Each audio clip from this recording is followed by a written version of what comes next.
Nonton streaming RCTI, MNC TV, GTV, iNews, ya di RCTI Plus. Satu-satunya jalan Putra Siregar bisa bebas lewat jalan mediasi dengan pihak korban mengalami jalan buntu yang memaksa kasus hukum terus berlanjut. Dalam waktu dekat, pihak Polres Jakarta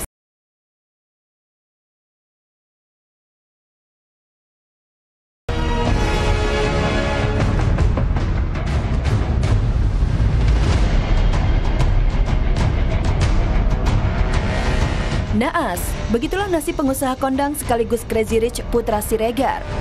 Maksud hati membela teman, ia harus mendekam di penjara. Bahkan gara-gara lindungi TikToker Chandrika Cika, Putra Siregar terancam tak bisa kumpul lebaran bersama keluarga. Pasalnya, satu-satunya jalan Putra Siregar bisa bebas lewat jalan mediasi dengan pihak korban mengalami jalan buntu yang memaksa kasus hukum terus berlanjut. Dalam waktu dekat, pihak Polres Jakarta Selatan akan memanggil Cika sebagai saksi. Akankah kesaksian Cika pekan ini mampu meringankan Putra Siregar?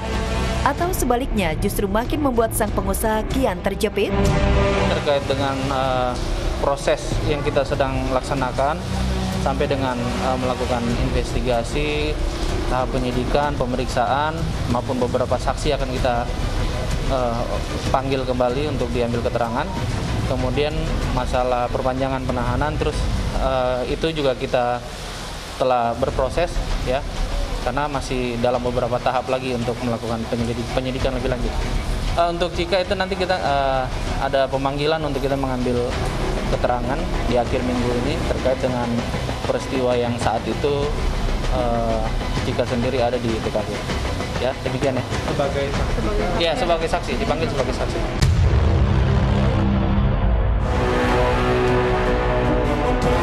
Ya, di tengah kasus hukumnya yang kian pelik, Putra Siregar hanya bisa berserah sekaligus pasrah.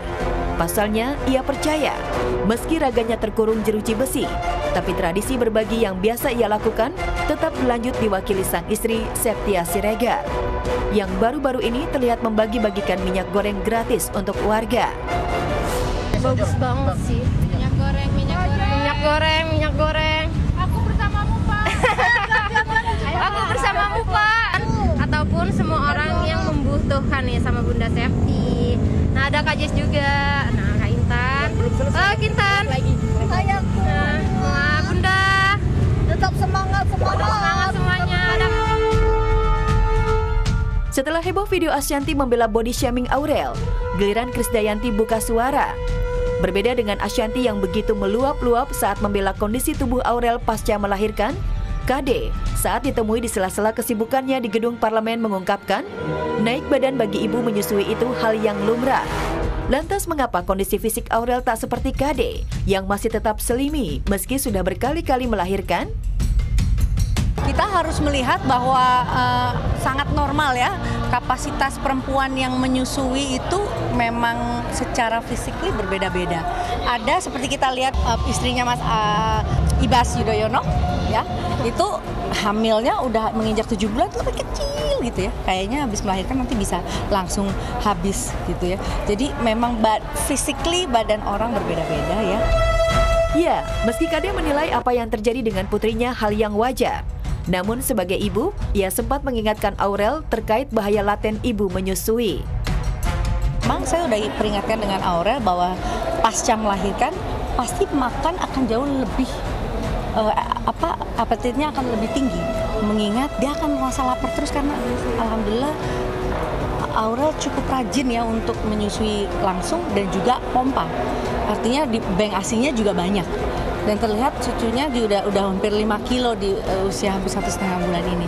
Jadi saya pikir sangat wajar dan sangat normal, justru semangat untuk ibu-ibu menyusui.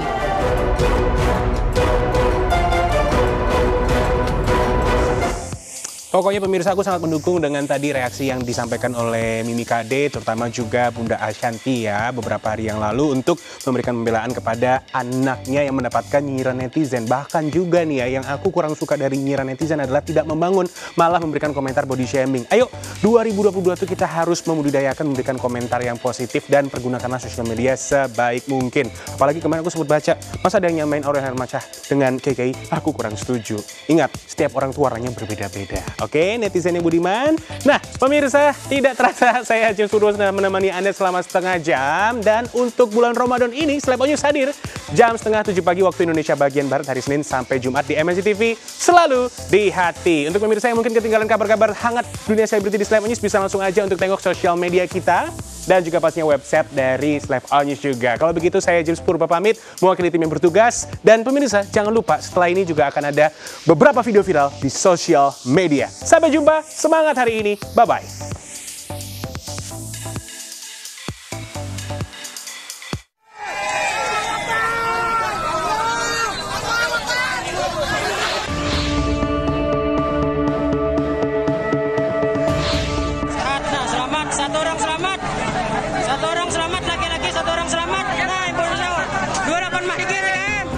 Petugas Badan SAR Banjarmasin berhasil mengevakuasi para korban yang tertimbun reruntuhan ambruknya sebuah retail modern Alfamart di Jalan Ahmad Yani kilometer 14, Kecamatan Gambut, Kabupaten Banjar, Kalimantan Selatan.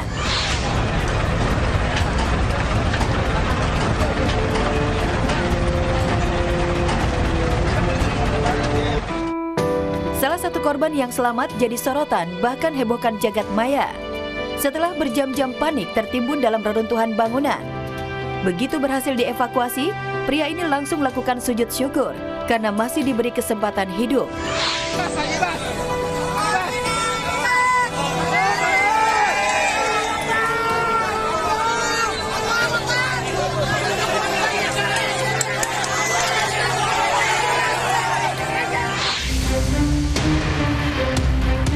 Sementara pria berkaos kuning sujud syukur karena selamat dari maut. Lain halnya dengan video sujud yang satu ini. Diduga gara-gara ketahuan selingkuh dengan pria lain saat suami sholat taraweh, viral di jagat maya. Dalam video berdurasi pendek, seorang istri terlihat sujud sambil terus terisak tangis, meminta maaf di kaki suaminya. Meski jelas-jelas dihianati sang istri, sang pria justru mengungkapkan akan mengabulkan permintaan maaf sang istri setelah ia bicara dengan orang tua sang istri. Makanya saya masih punya rasa itu, kamu panggil orang tua